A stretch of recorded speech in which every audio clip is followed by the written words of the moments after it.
Okay. Good morning, church family.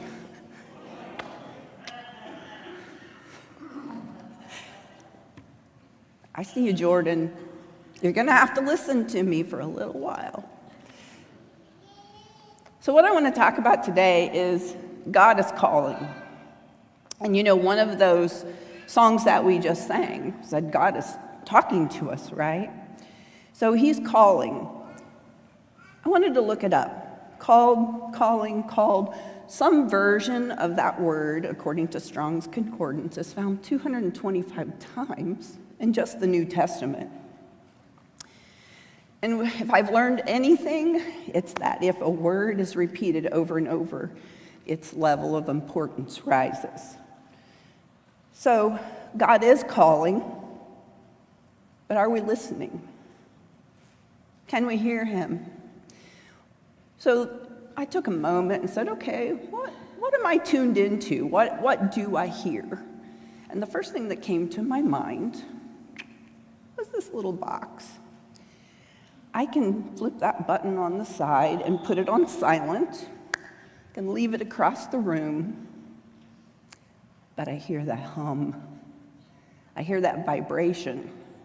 And I know somebody is trying to talk to me because I am totally tuned into that phone.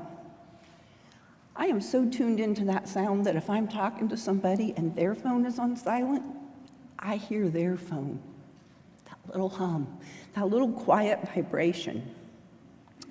I spoke to the youth a couple of weeks ago about trying to determine if a statement is true or false. And one of the first things that you were to do was to look for evidence. So for me, it's evidence that I can hear that little quiet, soft call across the room that my phone's important to me. I'm tuned into it. Now, for you, it may be something else. Maybe it's your job. Maybe it's CNN or Fox News. Maybe it's TikTok. Maybe it's Netflix. But we're all tuned into something that we can hear. So God is calling us, right? Why is he calling us? What does he want? And what I found out that there's two calls. And the first one is called the primary call. And that's when God calls us to follow Jesus. In the words of Mark John Comer, to be like Jesus. To give our lives to him, to study, to communicate with him, and to live out his teachings. A few weeks ago, Pastor Justin shared a verse that really stuck with me, and it's from 1 Chronicles 28:9. And Solomon, my son, learn to know the God of your ancestors intimately. Worship and serve him with your whole heart and a willing mind. For the Lord sees every heart, and he knows every plan and thought. Seek him and you will find him, but if you forsake him, he will reject you forever. So I put some thought into that first calling, and you know, that's when we're called to the altar, to the campfire. And I know we all have a story. If we have answered that call, in our mind, we have that story. We've told that story. I've probably heard some stories. No matter how long ago you remember that call.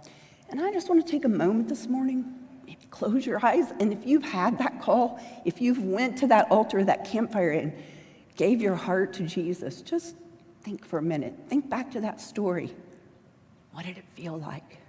How did it feel? Was it a feeling? Was it a voice?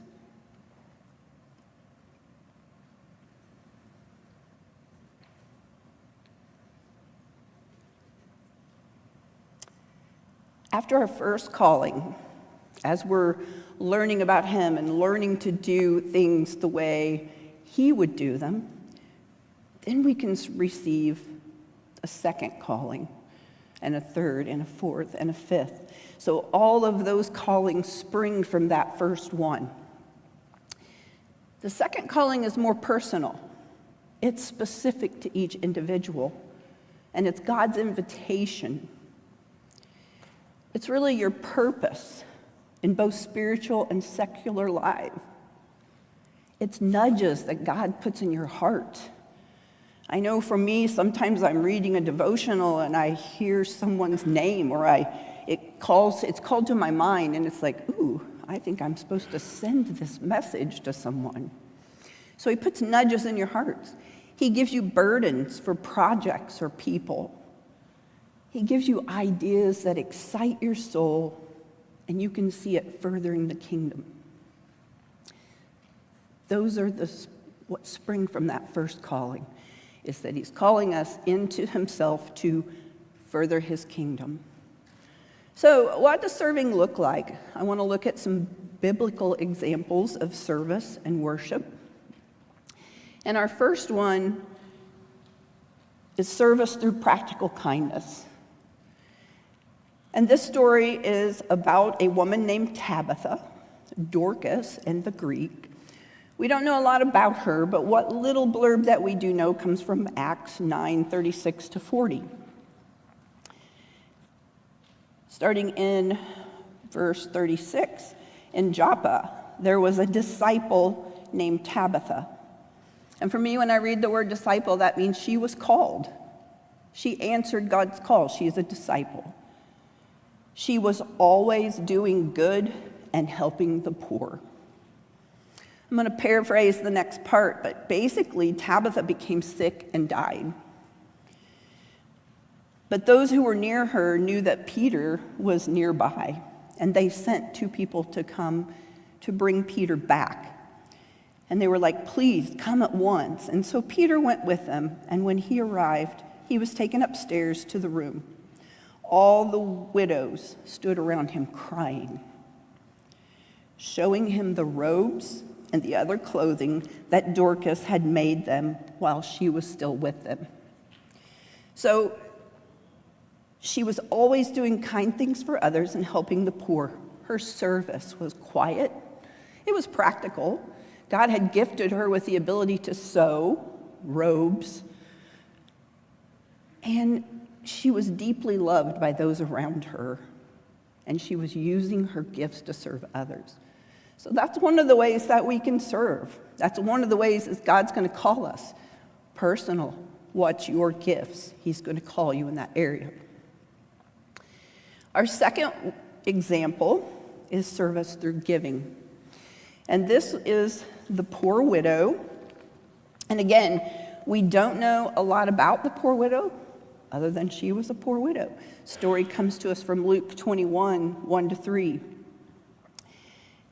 Starting in 21, the very first verse, as Jesus looked up, he saw the rich putting their gifts into the temple treasury. He also saw a poor widow put in 2 small copper coins. And he said, truly, I tell you, this poor widow has put in more than all of the others. All of these people gave their gifts out of their wealth, but she gave out of her poverty. She put in all that she had to give. She gave out of her poverty.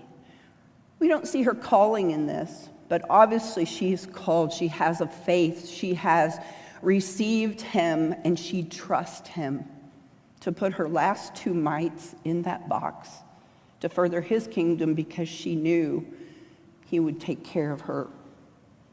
So hers was actually sacrificial giving. So that's another way that we can serve. The next way is just through worship and presence. Did you know even worship and presence can be serving God? Our story here comes from Luke 10:38-42, and it's about Mary of Bethany. Mary had a sister, Martha, brother Lazarus, and Jesus hung around with them a lot. This particular story I want to talk about is when Jesus was in the house with his disciples. There were many to feed, right? We know the story. There was a meal to prepare, and hospitality was a custom in this time that was very, very important. It was important to have that food on the table, to have everyone sit and enjoy this meal. And so Martha, she's off preparing the meal, but Mary just sat at the feet of Jesus, in the room with the men, sitting at the feet of Jesus, just listening to him. Now I'm going to confess here, I am a Martha. I am working really hard to be a Mary, but I'm a Martha. Now, I know there's a few more out there. Where's my Marthas? Anybody else feel the need to confess? I see some hands up out there. There's my Marthas. Now, we know Martha is not quietly preparing this meal, right? We're the Martha. We know. My daughter has a saying with her son, read the room. If everyone in the house is loading the car to go to your baseball game, you should not be sitting in front of the TV with a remote in your hand. So I'm pretty sure that Martha is saying, read the room, Mary, read the room. We've got this meal to prepare. And you know she was in there chopping those vegetables with everything she had, banging on that board, louder and louder, trying to get Mary's attention. She's huffing as she walks, but still, Mary sat and listened to Jesus. Martha got so wound up, where's my Marthas? We know this. She even confronted Jesus. Lord, don't you care that my sister has left me to do all the work? Tell her to help me. You know what Jesus said? Mary is doing what's important. Mary's service was rooted in pure devotion. She recognized who Jesus was, and he was much, much more important than a meal. So she tuned everything out, and she sat at his feet. Our next example, service through dedication and hard work. And this story comes from Ruth. And Ruth is a very small book of the Bible. It only has 4 chapters, so it's a really easy one to read. But I'm going to give you kind of the story here, in my own words, of course. But during a famine in the land, Elimelech took his wife Naomi and 2 sons to live in Moab. Elimelech died, and Naomi was left with her 2 sons who had married Moabite women. One was named Orpah, and the other Ruth. After 10 years, her sons also died, leaving these widows to survive on their own. During these times, widows, just like the poor widow we just talked about, or the widows who were so happy that Tabitha had made them clothing, widows were forgotten. They didn't have men to earn for them, to take care of them, and so widows were often the poor and forgotten. Once Naomi had heard that the Lord had come to the aid of his people providing food, Naomi prepared to go home. She'd been in Moab a long time. Naomi told her daughters-in-law, go back to your mother's homes. Orpah left to go back, but Ruth clung to Naomi, and she told her, don't urge me to turn back or to leave you. Where you go, I will go, and where you stay, I will stay. Your people will become my people, and your God, my God. So from that point, Ruth dedicated herself to Naomi, to taking care of her. Ruth was a widow of herself. She could have gone back to her mother's home, right? But she chose to stay and honor Naomi. In chapter 2, verse 17, it tells us that once they arrived back, that Ruth gathered grain all day. And then in the evening, she beat the grain out until it filled a basket. Looking up some of this information, the primary reapers who were reaping were using sickles that would cut large armfuls of grain at a time. But gleaners, which is what Ruth was doing, walked behind the reapers, searching for single, fallen stalks, bent over, kneeling, and picking up individual grains. primary harvesters then sent the grain to their threshing teams. But Ruth didn't have a threshing team. She beat out the grain at night, making it usable for them to have bread. If you know the story, we know that Boaz secretly told his workers to leave some stalks on purpose, allowing Ruth to harvest much more than a usual gleaner would gather. But she still worked hard. Chapter 2, verse 23 tells us that Ruth worked until the barley harvest was finished. We know from the beginning of the book that she arrived when the barley harvest was first beginning. And so looking up some information on that, it says farmers spent about 7 weeks, or roughly 50 days, harvesting. So for 50 days, she bent over. She gleaned the stuff to take care of Naomi, who she had dedicated herself to, instead of going back to her mother and staying in her homeland. She devoted herself, and she was serving that God she chose. She said, "He will be my God." That was her calling, and to take care of Naomi. The next example is service through leadership and building. And this one comes to us from Nehemiah. If you are at all interested in leadership, I encourage you to read the book of Nehemiah. His leadership is amazing. It tells you so much about how to get things done. And I love that. Leadership was always one of my top things when I was working. So who was Nehemiah? Nehemiah was a cupbearer for the king of Persia. He had a comfortable and wealthy position.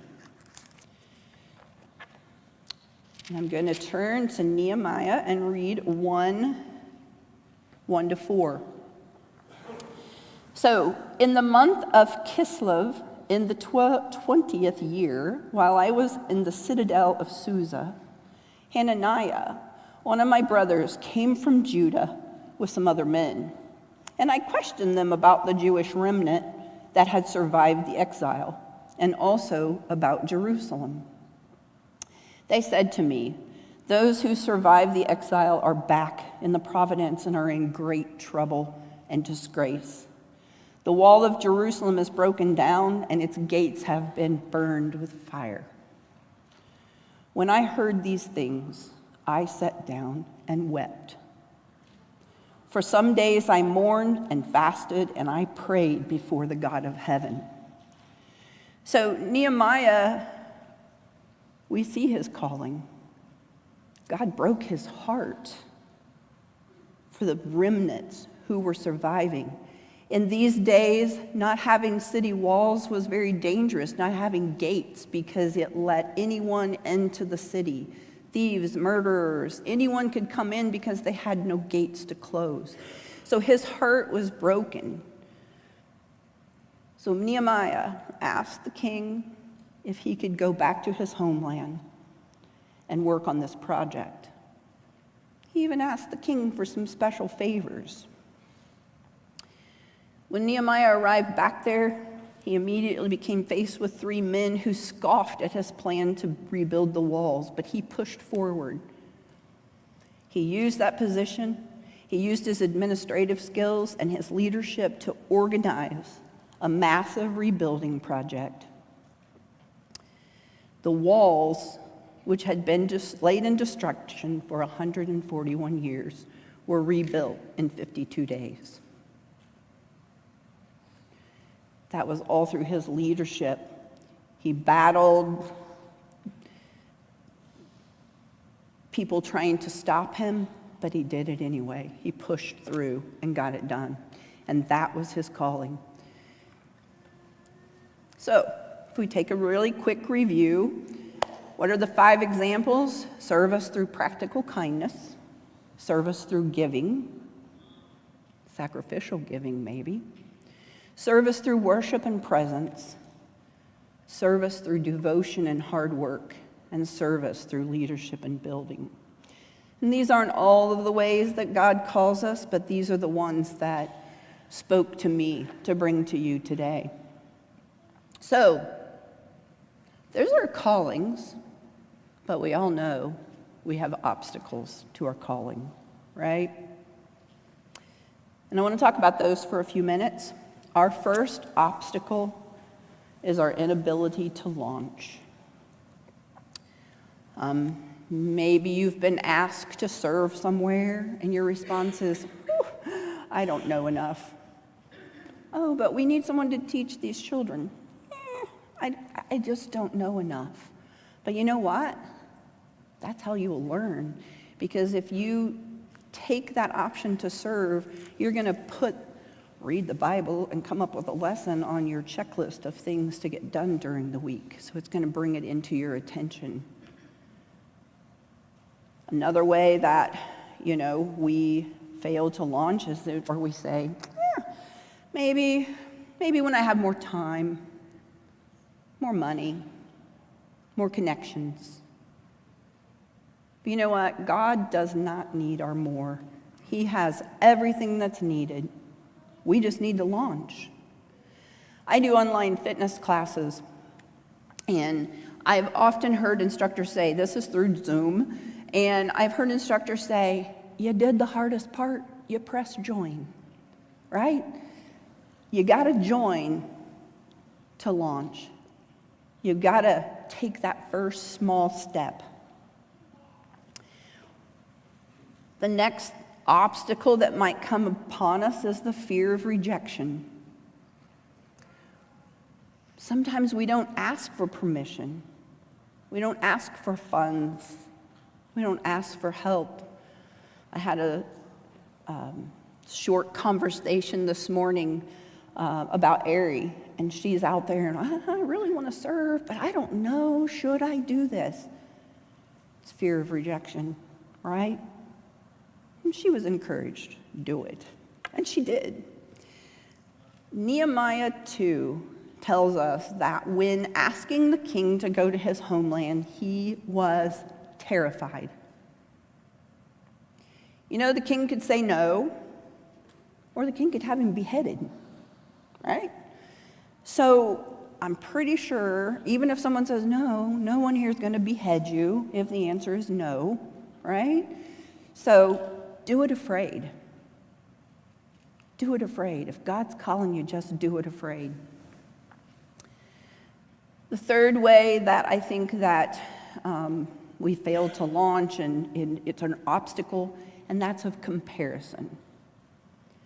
Well, everybody else is doing something big and wonderful, and I'm just. Over the past couple of weeks, I've had people, hey, are you preaching today? No, I'm not a pastor. I'm going to give a message, but no, I'm not preaching. If I compared myself to Pastor Justin, and he and I had this conversation, I cannot hang 10 on these steps and give you a big booming voice with God's word. But you know what? That's Justin's style. I have my own. God gave me my gifts, and they're going to look different than Justin's. And yours will too. So see your value. Every call has its purpose.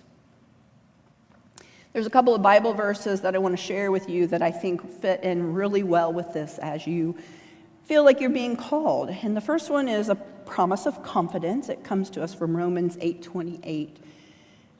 And we know that God causes everything to work together for the good of those who love God. That's our first call, right? Love God. And are called according to his purpose for them.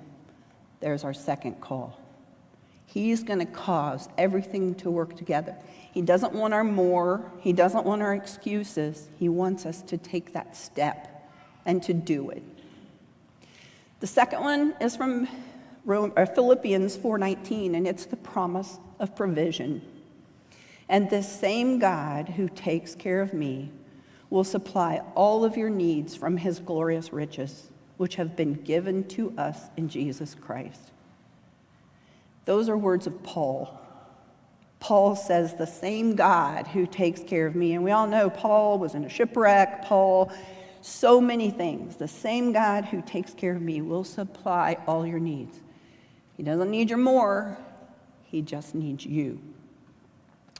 You're being called for a purpose. God just wants us to start so that he can jump in and show us what to do. If you take that first step, he's going to help you take the second one, because he's going to start talking to you, and we're going to tune into him just like we do this vibration on our phone, right? One other little word for perfectionist. Where's my perfectionist? I'm going to raise my hand. Yeah. Well, sometimes you have to make the thing first, make it exist before you can perfect it. You can't perfect something that you haven't launched, right? Take the step and then work on it. But remember, perfection's never going to happen. We strive for it, but we don't expect it, right? That's speaking from a true perfectionist perspective here. If we don't know our purpose or know if God is calling us, then we need to ask ourselves some questions. Do we need to work on our primary calling? So, our primary calling, God's calling us to love him, to spend time with him, to have conversations with him. So I want to spend just a few minutes today letting you think over these questions. Is God asking you to give a specific part of your life to him, but you keep making excuses? What about spending time with him? Has it been a while since you talked? Do you just need to start and see where he leads you? So let's just spend a few minutes giving some thought to those questions. If you haven't answered that first call, this is also a great time. Altars are always open. Someone will pray with you. So if you feel moved to answer that first call, then by all means come down. If you've already answered that call, think about these questions.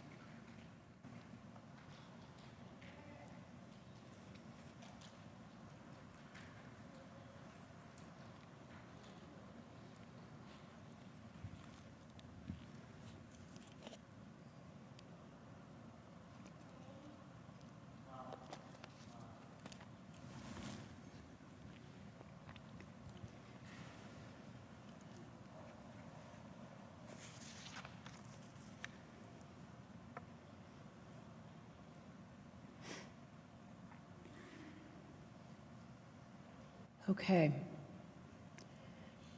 Now I want to move on to that second calling, to that more personal calling. Is there a project, a volunteer position, or an idea in your heart that God's been whispering to you? What I'd like you to do is just take a few minutes and write down just one step. Just one step. Don't let it overwhelm you. Write down that one step today and then do it this week. And when you get that done, then write the second step. It doesn't have to be big. It doesn't have to be perfect. And while we spend a little time with this, giving it some thought, the sermon notes on the back of the handout that you received today have both secular and non-secular things that you can volunteer to do within the church or within your community. And this, by any means, is not an all-inclusive list. Don't be afraid to ask if there's something God's calling you to do that's not on this list. So let's just take a couple of minutes of quiet. Write down that first step.